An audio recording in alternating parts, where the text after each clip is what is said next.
Up next, I have the real pleasure of introducing Dr. John Lott. I've had the pleasure of working with John for a few years in Washington on gun-related issues. When we need to know what the numbers say and what the stats bear out with regard to uses of firearms, both for preserving life and different demographics of who's doing what, John is absolutely the expert on this. He has a wealth of knowledge, and he is always willing to help out whenever possible. And so with that, I will be introducing Dr. John Lott. Thank you.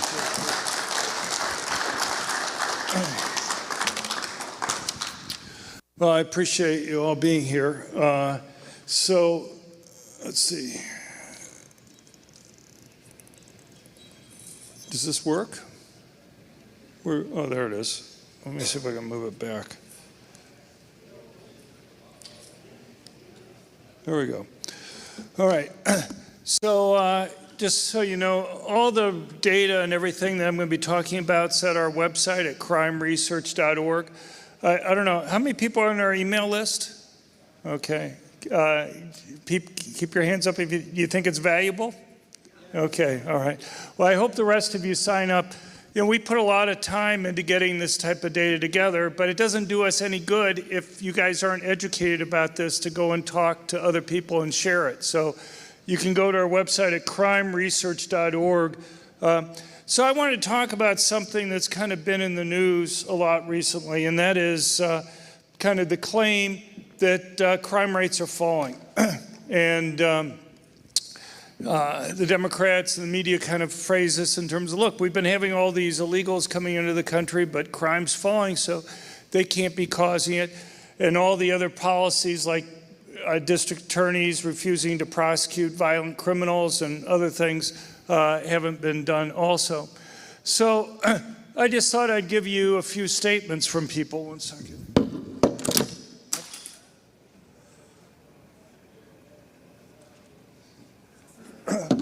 So I wanted to give you a few statements from people. Here's from the media and Democrats. Just this last week, KJP, the press secretary for the White House, said violent crime has plunged to its lowest level ever in almost 50 years. The historic declines in crime mean that America is safer, and we remain focused on building on this progress. You have NPR has a pretty typical headline, and it says, violent crime is dropping fast in the United States, even if Americans don't believe it.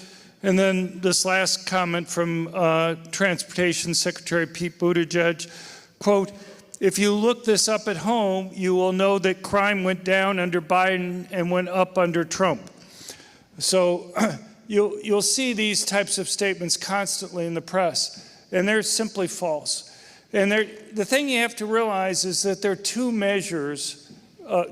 measures that we have of crime in the United States. One measure is the FBI data on crimes that are reported to police. And then we have something called the National Crime Victimization Survey by the Bureau of Justice Statistics, which is also in the Department of Justice. And that tries to get a measure of total reported and unreported. We know that most crimes aren't reported to police. And you can see over here, here's just the arrest rates over the last few decades. And the reason why I'm going to show you this is because I think it explains a lot of what's going on with the crime numbers. This is the arrest rate for violent crimes in large cities. And you can see over most of this period of time, it's in the 30s and 40% range. And then all of a sudden, in 2020 and 2022, it really began to fall. In 2020, so in the 5 years before COVID, it averaged about 44%. In 2020, it went down to 31%. In 2022, it went down to 20%. That's 20% of reported violent crimes result in arrest. And you look over the data, there's never been that type of drop. There's never been that type of low arrest rate that's been associated with that. And you can look at property crimes. Property crime rates has fallen even more. I mean, this is just unbelievable. You look at, so in the, you can see it was bouncing around about at least 11, 12%, 14% immediately before COVID, fell to 7.5% in 2020, and there's no data for 2021. In 2022, only 4.5% of reported of property crimes result in arrest. And it's even worse than that. And the reason why it's worse than those numbers is because not all crimes are reported. Most crimes aren't reported to police. And the percentage of crimes that aren't reported is changing. And one of the big things that determines whether or not crimes are reported is whether people think anything's going to happen. If you don't think the guys are going to be arrested, people are less likely to go and report it. So if you were to look at those numbers, so while you have 20% of reported violent crimes result in arrest, only 8% of total violent crimes result in arrest. And while you see 4.5% of property crimes result in reported property crimes, only 1% of total property crimes result in arrest. So going and saying that law enforcement has collapsed seems like an understatement to me.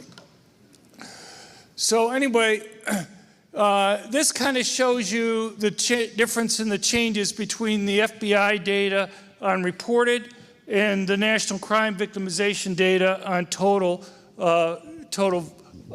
violent crimes.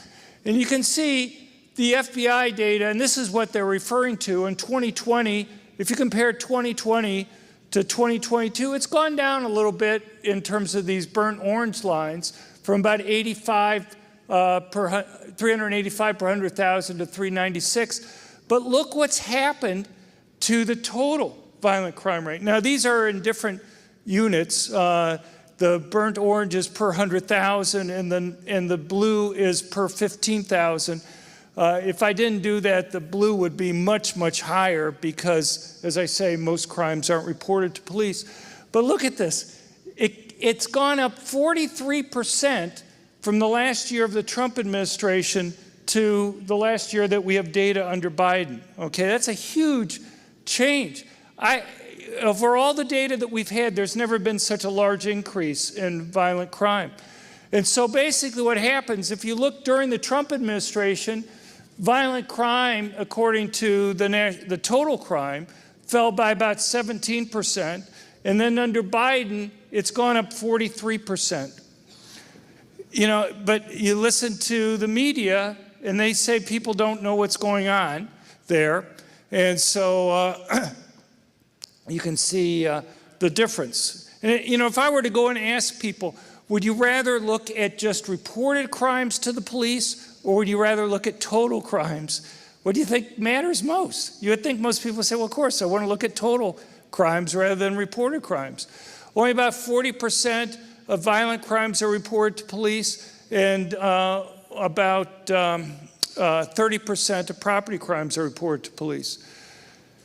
So, and there's also problems with regard to murders. Now, the thing with murders is that most murders are reported, so we don't have the same issue that we have for other types of violent crimes like rape or robbery or aggravated assault. But here, too, there are two different measures that we have of murders.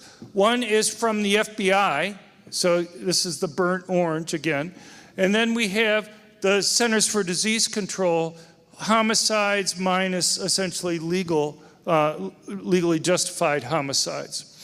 And what you can see is, and what they point out is they say, look, murder, according to the FBI numbers, has fallen between 2020 and 2022. But if you look at the CDC numbers, it's actually gone up a little bit. Now, there's lots of problems with the FBI data. One of the problems is that if you look before 2021, in 2020, for example, 97% of police departments were reporting their data to the FBI. They changed the system, reporting system, in 2021, and a huge number of police departments aren't reporting data. In 2022, 32% of police departments didn't report any data to the FBI, and 24% only partially reported data. So you only have, after 2020, have less than half of police departments reporting complete data to the FBI. So that's a little bit of a concern one might have there. But there are other issues that you have with regard to this. And so I'll give you an example. So it's one thing to go and say, look, total crime is different than reported crime. But it's worse than that, because we have two measures of reported crime. We have the FBI data on reported crime, and we have the National Crime Victimization data on reported crime. And those are going in opposite directions. So while in 2022, if you looked at the FBI and the total crime, the FBI showed a 2% drop. At the same time, the National Crime Victimization Survey showed a 42% increase in total violent crime. If you just looked at the National Crime Victimization measure of reported crime, while the FBI showed a 2% drop, they showed a 29% increase. These numbers since 2020 are going in opposite directions each year. So the question is, why is that? How could that possibly be? And I'll give you just one example for why this is the case, and that is, you take some place like New York City. Alvin Bragg, who's the district attorney for Manhattan, has reduced the felony charges for 60% of the felonies. Almost all of those he's reduced from felonies to misdemeanors in terms of charges. And the vast majority of those are aggravated assaults. Well, what makes the difference between an aggravated assault and a simple assault is whether a weapon is used, usually a firearm. But he was refusing to prosecute violent criminals for firearms offenses. So what happens is a lot of the police see this and they say, well, I'm not even going to charge them with a weapons offense because I know the prosecutor is going to get mad at me for doing that. So I'm just going to charge them with simple assault. Okay, well, the National Crime Victimization Survey surveys 240,000 people a year, and they call them up and they say, okay, were you assaulted? And they ask them like 40 questions there about the incident. One of them is, did the attacker have a weapon? And they say, yeah, it had a weapon. So they classify that as an aggravated assault, even though it wouldn't have gone into the FBI database as an aggravated assault. And the FBI, when they count this stuff, only looks at aggravated assault. They don't count simple assault. So it just drops out of their numbers for violent crime. There's another issue that happens too, and so I'll give you one other example, and that is, I think a lot of people think that when you call up 911, that counts as reporting a crime, and it doesn't. You have to have a police report filled out on it. And the problem is that in the last few years, if you call up 911 in many parts of the country, they'll ask you, is it an emergency? Is the criminal there committing the crime right now? And if the crime's not being committed at that very moment, what they'll tell you is, well, you can come down to the police station and fill out a police report. That's very different from what it was a few years ago. Okay, now you're making it more costly, more difficult for people to go and get a police form filled out. And plus they're being told, you know, not only do you have to come down, whereas before we'd send out a police car, but we're not even sure we'll be able to do anything about it. So you have some people who say, you know, it's just not worth it to go down and do that. But the thing is, so that doesn't get in the FBI numbers because no police report was actually filled out. But the problem is the National Crime Victimization Survey counts it because, you know, they go through and they ask people the questions. You know, did you have a crime committed against you? And did you report it? And they think, well, I called up 911, and so that's reporting it. So I think a lot of that's what's going on there. So anyway, the point is, in the past, the numbers with the FBI and these other measures pretty much roughly went together. Starting in 2020, they've been going, each year they go in opposite directions. I've never seen anything like this. I've never seen such huge changes in some of these crime rate numbers that we've seen here. So, I mean, these are, whoops, I don't know what happened there. These are huge changes in violent crime rates. I mean, a 43% increase since Biden's been in office there is just huge. And it fits together. If I tell you that there's a 50% drop in arrest rates, are you surprised that there's going to be a 43% increase in violent crime? If I tell you that prosecutors aren't prosecuting violent criminals? Because look, even if I say 8% of total violent crimes result in arrest in these cities, just because somebody's arrested doesn't mean they're charged, let alone prosecuted or convicted. So the risk of criminals committing crimes is like zero. Now, you know, just tie it in with kind of the event that we're having here right now. What we've seen is a huge increase in gun ownership in the last few years. And I think it's also, COVID's been responsible because permits stopped being issued in terms of concealed carry permits. We've had moved to constitutional carry. In the last 5 years, we've seen, surveys have shown we've gone from about 5% of the adult population in the United States saying they carry most or all the time, to a survey that we did last year that showed that about 15% of adults in the United States say they carry all the time or most of the time. So there's been a huge change that's occurred there. So I'm about out of time, but look, I think there are two reasons why the media and the Democrats push this claim that crime is falling. One is to try to help out the Democrats. They want to make you think, I'm an economist, okay? They want to make you think, look, the economy's great, wages are up. They don't mention that real wages are down, okay? And crime is down.